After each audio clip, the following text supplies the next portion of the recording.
Hi there, I'm AJ Fitzwater, the author of The Voyages of CINRAK the Dapper. Thank you for your interest in my stories about my dapper lesbian capybara pirate and her found family. Today I'm going to be reading from Perfidy at the Felidae Isles, where CINRAK joined her feline friend Rozo in helping negotiate a treaty between the Felidae and rodentdom. Unfortunately, Muriel the Phoenix has come to them with a prophecy about murder. And CINRAK, her mentor Merrieg the Sharp, and Queen Orvillia are all very much on edge. I hope you enjoy. Warm breeze, fluttering flags, kits of all species splashing in the surf. Muriel the Phoenix's bucket dangling from a paw, CINRAK steered down the main Felidae beach, dreaming of a soak in one of the hot pools being dug in the sand. "Wind got your tail?" purred a voice from behind. CINRAK spun, peering into the thick vegetation, heart pounding. "Peeing sea cucumbers! Rozo, what have I told ye about sneaking up on me?" The ginger-pelt cat that oozed out of the bushes only came up to CINRAK's shoulder, but he seemed to fill the whole world with his toothy, whiskery grin. "Apologies. Still working on breaking the habit." "Work harder," CINRAK grumbled. Finding a comfortable bench, CINRAK carefully put down the fancy bucket full of warm ash. CINRAK loved the shady greenery around the Felidae Clouder building. It helped hide how badly she was doing her job. Muriel taking another ash nap? Rozo nodded at the bucket. Fastidious as the dapper captain, Rozo straightened his black vest. Mutual love of well-tailored suits had ensured a firm friendship from the start. "Good chance for some fresh air and a spin round the compound." CINRAK scratched her nose and sneezed. The seductively draped humidity did nothing to alleviate the wine in her salty blood. "You pirates are as jumpy as the ferret core and meticulous as the myrrh." Rozo put a gentle forepaw on CINRAK's shoulder, claws sheathed. "Relax, Captain. It's under control. No one has ever managed to breach the Clouder, not even in war." His smile, a dropping of the jaw rather than the spread of lips, was meant to be reassuring, but to a rodent eye it only made him look dangerous. Now who had habits to break? A yell from the beach. CINRAK fell into a crouch, pulling her hip knife. Rozo's claws flicked out as he sniffed the air. A combination of pirate and cat crews struggled with a tall tent pole for that night's beach party.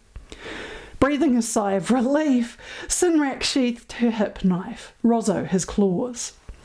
"Breathe, Captain." Rozo's green-gold eyes glowed in the shade. "We have something the would-be assassins don't." Whiff, pop! "Me!" Muriel clutched the edge of the bucket and cocked her head at a right angle, her biggest, quirkiest smile. She groomed her tail in CINRAK's general direction. "Did I miss anything?" "Look what you charming concessions out of the Clouder Arts Council. She and Queen Orvillia are quite the power team." Muriel chuckled. "She be a diva, all right, Cap'n. That fuzzy head she put on polite company be nothing but trickery." With Muriel perched on CINRAK's shoulder, the three wandered through the shaded labyrinthian paths around the Clouder. The island was a carefully curated conservatory of tall trees, colourful foliage, waterfalls, pools and shady nooks. The buildings merged with the greenery, brick caressed by vines, archways of light and tree limb, flowers filtering colour through windows. Cats, rodents of all species, and ogres wandered the pathways, nodding greetings and tipping hats as they passed. Mer waved from waterfall lounging or temporary beach dugouts surrounded by ferns and palms. "Remind me what you do again." Muriel asked as Rosso led them up a gentle ramp to the gallery of wispy curtains and ivy-woven balustrades overlooking the main debating chamber. "I'm a cat of all trades." Rosso slipped easily through the crowd. The cat trusted his land sense as much as CINRAK trusted her ocean. "He be a spy," CINRAK said out the corner of her mouth, just as Merrig slipped into the conversation. "I'm a fixer of international relations," Rosso insisted, grooming his whiskers with forepaws.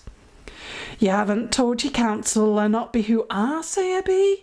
Merrig murmured, clapping a forepaw on his shoulder. They had to reach up to do so. "Your secret is safe with me, your sharpness." Merrig flicked their head at Muriel shuffling on CINRAK's shoulder. "How you feeling? Any news from the other side of the veil?"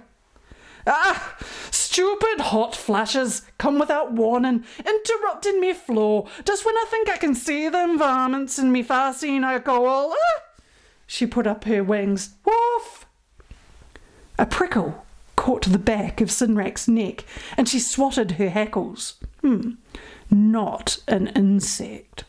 She did a long, slow sweep of the chambers, calmly lit with filtered sunlight. No one made strange moves. She didn't want to bring the aspects, the international magic security force made up of the Fairy Council, the Ferret Corps and Felidae Theurgists, in on the problem. If magic was involved, there could be infiltrators there too. "Aye, squiddies, she's seen me." Queen Orvillia detached herself from a crowd eager to make her acquaintance. She glided in a froofy dress of white, black and silver, which made it difficult to tell where the material stopped and her fur started. She shone with the light of deep night and stars intent. "Oh dear," thought CINRAK. She'd fallen fast and hard. "Ain't you part of the next session?" The Queen brushed responsibility away like a fly. "Shipping rights with the ogres and whales. I'm not needed." Rosso glanced over the balustrade at the ogre contingent, making themselves comfortable across the table from the clouder. CINRAK noted how his eyes flicked around the room. "But I am, if you'll excuse me." He bowed out of their presence. "Shall we?" Orvillia gestured towards the exit. But Orvillia cut CINRAK a look. "Shall we?" The Queen sighed the sway through million cats, smile and nod, practised and easy. So many cats. Ginger, calico, white, black, black and white, silver, tabby, beige, brown and blue. Green, gold and blue eyes watched them furtively. Hundreds of star tunes of unrest, evolution and learned self-control sitting awkwardly between rodent and feline. "Who's a pretty birdie then?" asked a fluffy white matron in parrot speak. "I be! Thank you for noticing!" Muriel preened. The cat scurried away, ears twitching. After having Merrig check the area, Orvillia guided them into a shady spot with an embracing palm frond. "Aye, what be bugging ye, your majesty, CINRAK?"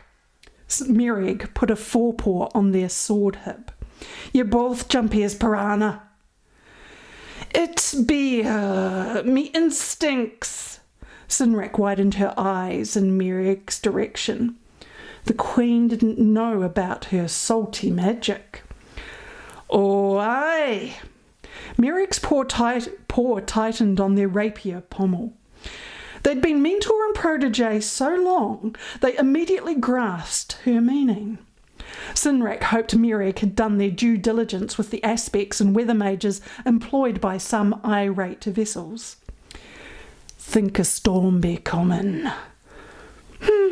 "That'll put a damper on tonight's festivities," Orvillia said. "We'll need to reassess my outfit." "And you, your worshipiness?" "Me?" Orvillia primly twitched the upper layers of her dress to let some air onto her fur. "CINRAK was the one who sent me the messenger squirrel." "Nah, I be doing the rounds with Muriel all this time." "Can confirm." Muriel clutched CINRAK's padded shoulders so tight, her claws cut in. "She doing a great job of looking after me." Orvillia gave an annoyed grunt. "It was in your poor writing, Captain. You said you needed to talk urgently about—" Orvillia flicked her head at the phoenix. "You know what?" CINRAK looked at Merrig. Merrig looked at Orvillia. Orvillia looked at CINRAK. Muriel looked at them all, feathers all fluffed out, pacing up and down CINRAK's outstretched arm in agitation. "This is not good, not good. Oh, farting westerly winds. Is it hot or is it murder? Oh, bugger. Woomph." CINRAK got the bucket up just in time to catch Muriel collapsing into ashes. Rapier drawn, Merrig turned a slow circle. Even Orvillia had a knife. CINRAK's head felt fit to burst, salt scraping wildly at the inside of her skull and bones. Heat, like a dozen tiny knives, slid into CINRAK's back, creeping perilously close to the main artery in her neck. Merrig and Orvillia froze at the same time, whiskers twitching. "Don't move, friends," a voice whispered, "or you will bleed out in moments. Put the phoenix down and remove your blades. Slowly."